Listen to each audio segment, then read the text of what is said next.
Harlem and Belvidere North both had one thing in common coming into tonight. They both lost to Hononegah and to Boylan. That left both teams with 5-2 records and tied for third place. They would break that tie tonight at Milt Brown Stadium. And it was raining sideways all night long, like we've seen all night long in these highlights. So that meant both teams had to rely on the ground game. For the Huskies, the handoff goes to Jamani Muhammad. He tries to get to the edge, but he's stuffed up by Nico Bertolino. And we know that Bertolino does it on both sides of the ball, right? This time he goes up and makes a big-time catch on 4th down to keep the chains moving inside the red zone. A couple plays later, the Blue Thunder punch it into the end zone. And you know what? Who else? Nico Bertolino. North goes up 7-0. And on the next drive, the Huskies get a nice chunk play here as Muhammad cruises into the secondary before getting pushed out of bounds by Bertolino. Now on 4th down here, Huskies QB Nathaniel Johnson tries to make a play, but he just gets swallowed up by Eric Roman and company. Belvidere North is postseason bound once again with a rain-soaked 17-7 win.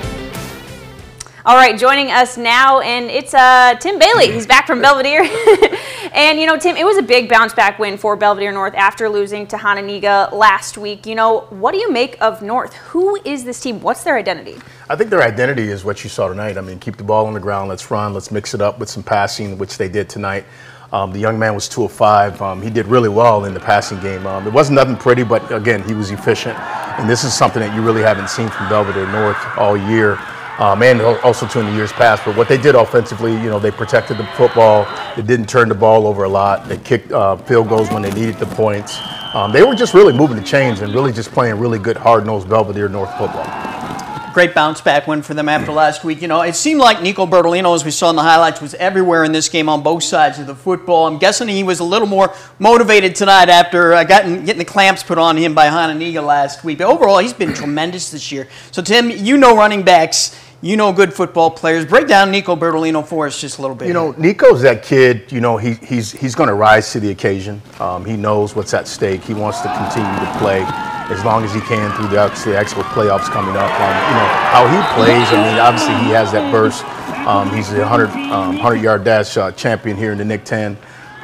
You know, he's got a gear that really you don't really see every day. And just his work ethic, what he comes to do. I know he comes to practice every day and works. Coach Beck speaks very highly of the kid. I mean, what he does on the ground is just really phenomenal. And then obviously tonight you saw him here in the passing game as well. I mean, you're going to need him to really step up in the playoffs, and it's good to see him playing at a clip that he's playing at right now. You just hope, like, when they get to the playoffs, can he continue to play at this clip? Now let's move things over to the Harlem offense. We've been waiting all season to see if they could get some consistency from this unit. And on a wet night, it's hard for any offense really to perform well, right? But what feeling did you come away with watching this offense tonight? Any signs of improvement? You know, I was watching that offense, and where my eyes were tonight, I was at the actual interior front. What are the guys doing in the interior front to give Jamani Muhammad that gap that he needs to be able to go 50, 57? In this clip here, you see him go 57 yards.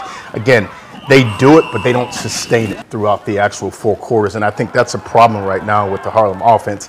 Can they sustain these types of drives that you saw with Jamani going 57, and then Jamani goes again like 15 or 20 yards, but they come back and actually they give up, you know, less, they don't make the yards that they actually made previously. So I think, you know, going forward, better quarterback play, better offensive line play. But what I saw tonight defensively from Harlem was pretty good. But offense is really where my head is right now, asking myself, you know, are they as good on offense as they predict themselves to be?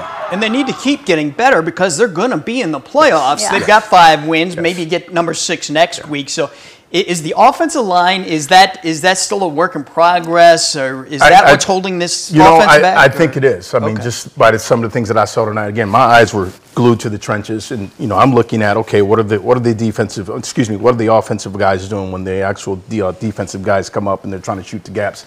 Guys aren't moving lateral quick enough. You know, and when they don't move lateral quick enough, those D tackles and those linebackers are going to be able to get into that backfield right away, and Jamani's going to have nothing to do.